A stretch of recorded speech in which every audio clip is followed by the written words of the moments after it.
Si lo que ha pasado desde el año 2017 para adelante es una destrucción del Estado a todo nivel. Entra el Trujillato en nuestro país, ahí hay una causa y ahí hay unos responsables de todo lo que viene pasando luego.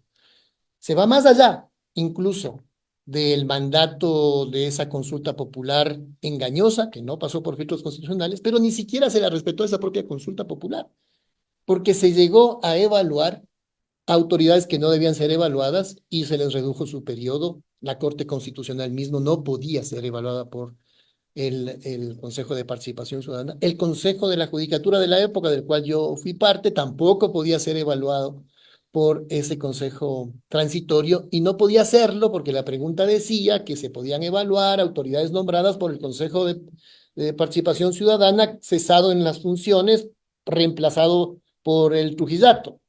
Y autoridades como las nuestras, nuestro mandato fue nombrado por el Consejo de Participación Ciudadana anterior al que fue cesado. O sea, ni siquiera se respetó la letra de esa consulta popular. Para decir cómo se empezó atropellando incluso las propias normas que ellos mismos se habían dado. Recordemos que Julio César Trujillo dijo, suelto de huesos en medios de comunicación, que sus mandatos, o sea, concepto mandatos desde la Asamblea Constituyente, ellos se dieron esa competencia de dar mandatos, que sus mandatos estaban por encima de la Constitución. Lo dijo en Radio Democracia, lo dijo en varios medios de comunicación, con el aplauso de esos periodistas, con el silencio y aplauso también de la academia. Una cosa tan grave como esa, se lo permitió, solo porque significaba empezar la persecución contra una posición política y frente a eso había que permitir cualquier atropello contra el debido proceso, contra esos actores políticos que fueron atropellados en esa persecución terrible de lawfare, eh, pero se podía permitir cualquier cosa. Y no importaba si eso significaba destruir las instituciones, destruir el Estado. Y ese lawfare significó no solamente dramas personales, familiares, individuales, atropello del debido proceso, sentenciando a inocentes sin pruebas, sino que significa un atentado a la democracia, porque significa convertir al adversario político en un enemigo que hay que eliminar. Eso es el lawfare, hay que eliminar, ya no son adversarios políticos, son enemigos, es una guerra, el lawfare, la guerra judicial. Hay que eliminarlos del panorama político. Y esa eliminación significa un atentado a la democracia, porque es privarle a la gente la posibilidad de escoger y optar por una opción política, es quitarle ese derecho a la gente. Así que no solamente es la persecución individual o grupal de una tendencia política, es el atentado a la democracia en sí mismo, de sacar la posibilidad de que la gente pueda escoger una opción política. Por ahí hay una visión ya fascista, porque es justamente eliminar la posibilidad de que alguien pueda optar por una visión distinta a la que el poder quiere dar esa posibilidad. Y tercero, el efecto igual de grave que los anteriores, pero más amplio y general, es la vida cotidiana de la gente, porque ese Trujillato y ese lawfare significaron el debilitamiento de las instituciones, la instrumentalización de la policía. Policía, haga lo que quiera, pero defiéndame en mi estabilidad. Eso hizo Moreno. Básicamente se quitaron todos los controles internos.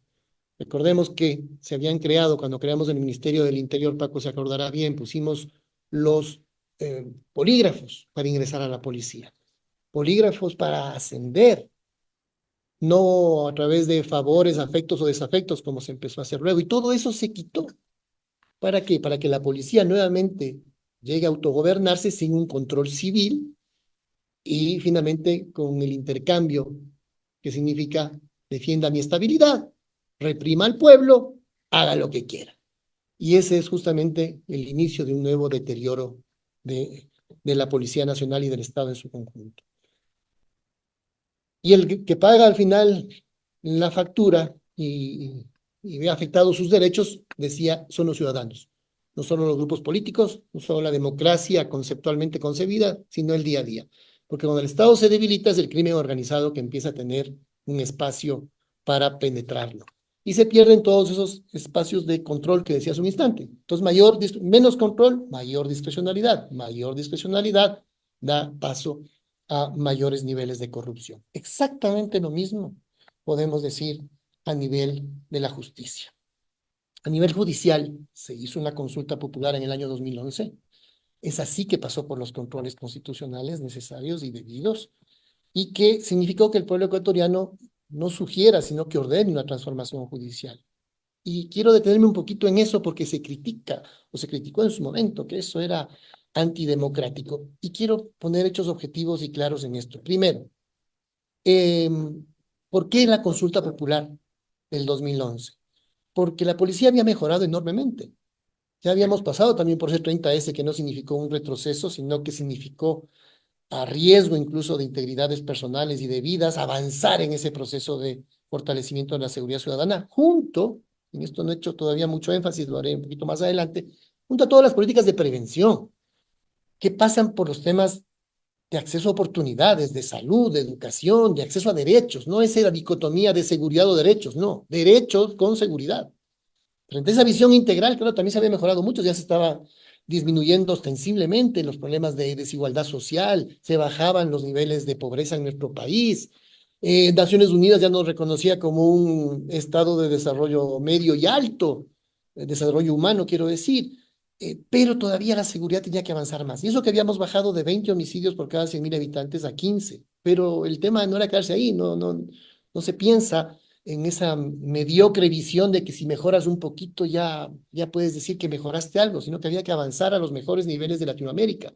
Y la ambición siempre fue dejar al Ecuador como hacer del Ecuador uno de los países más seguros de América Latina. Y se logró, pero se lo logró porque ya la policía tenía mayores niveles de control, logística sin duda, pero la logística no es la seguridad, es un medio necesario para una estrategia basada en inteligencia prospectiva antidelincuencial, que es lo importante. Por eso se desarticularon las bandas.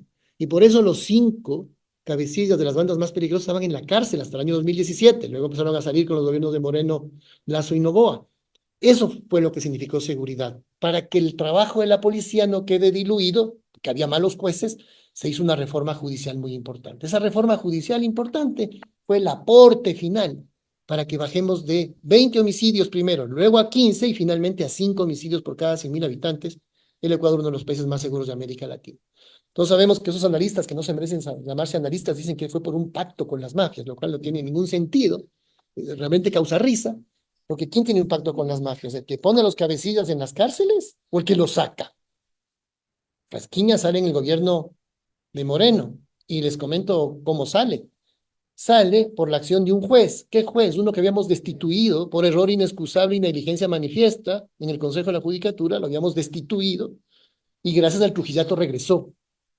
¿A qué? A liberar a Rasquiña, a ser instrumento del lawfare también, a ser instrumento del poder, a ser instrumento de esas negociaciones malsanas que significaron repartir a las bandas en las cárceles del Ecuador, en los pabellones.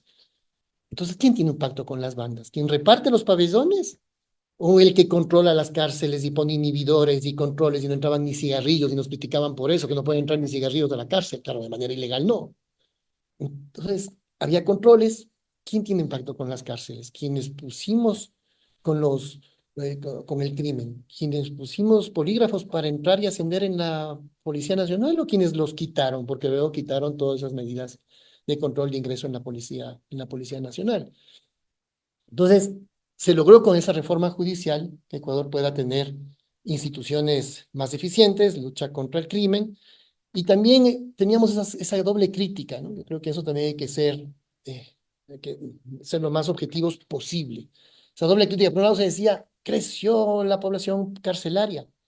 Claro, hay que ver las causas, pero nunca fue un explosivo crecimiento de población penitenciaria. Además, por la población penitenciaria que tenía sentencia, pues, ¿no? Que se quedaba como ahora como sin sentencia, donde los porcentajes de presos privados de libertad sin sentencia han aumentado, o de gente que entra y sale con 5 o 20 detenciones sin ninguna decisión judicial de fondo. Todo eso se cambió, se eliminó. Fue una de las causas por las cuales llegamos a ser un país más seguro. No me voy a alargar mucho, aunque por ahí tengo mucho que decir por la experiencia del trabajo en esa área, y si queda alguna pregunta de ustedes más adelante podríamos retomar. Pero lo esencial es, se depuró a la función judicial, salieron más de 300 jueces, que no eran jueces, eran impostores realmente, que usaban la toga para beneficiar a poderes económicos o a poderes delincuenciales. Porque una cosa, lo que no le gustó a las élites de este país, de la reforma judicial, no es el hecho de haber luchado contra la delincuencia, que finalmente les afecta también, sino que significó que el SRI deje de perder los juicios. Eso es lo que le molestó a las élites del país. Porque antes el SRI perdía el 90% de los casos en una función judicial inepta y corrupta. ¿Y qué pasó después? Dijeron, ahora gana siempre el Estado. Mentira. Si uno ve las estadísticas, el Estado pasó de perder el 90% a perder el 50%. Ganar a veces y perder a veces, que es lo que pasa normalmente en los juicios en otras materias. Pero en tributaria, justo en materia tributaria, el Estado perdía siempre. Claro, la reforma judicial implicó depuración, salió gente y sin meterse nunca en aspectos jurisdiccionales, claro, ciertos bancos del país que siempre ganaban juicios tributarios empezaron a perderlos y empezaron a pagar millones de dólares en impuestos que sí debían de acuerdo con la justicia. Eso es lo que les molestó de la reforma judicial. No eso de la metida de mano en la justicia o que aumentó la tasa de privados de libertad, no, eso no les molestó. Lo que les molestó justamente es que una justicia cuando actúa de mejor manera, porque no hay justicia perfecta ni dejamos un sistema perfecto, pero de mejor manera empieza también a afectar intereses. Y ese es el tema, la democracia, cuando realmente se presenta en las instituciones o cuando las instituciones empiezan a funcionar realmente democráticamente, empiezan a afectar intereses. Y esa democracia es la que no les gusta a ciertas élites de nuestro país. Les gusta la democracia del voto cuando ganan ellos, porque cuando pierden ya hablan de fraude siempre. Solamente las posiciones por los progresistas son los que aceptan los resultados democráticamente, pero ya las posturas de derecha, cuando pierden, gritan al fraude. Pero esa es la única democracia que les gusta, la del voto cuando ganan. Pero cuando las instituciones empiezan a funcionar democráticamente, no en función de poderes, sino en función del derecho, de la ley, eso ya no les gusta tanto.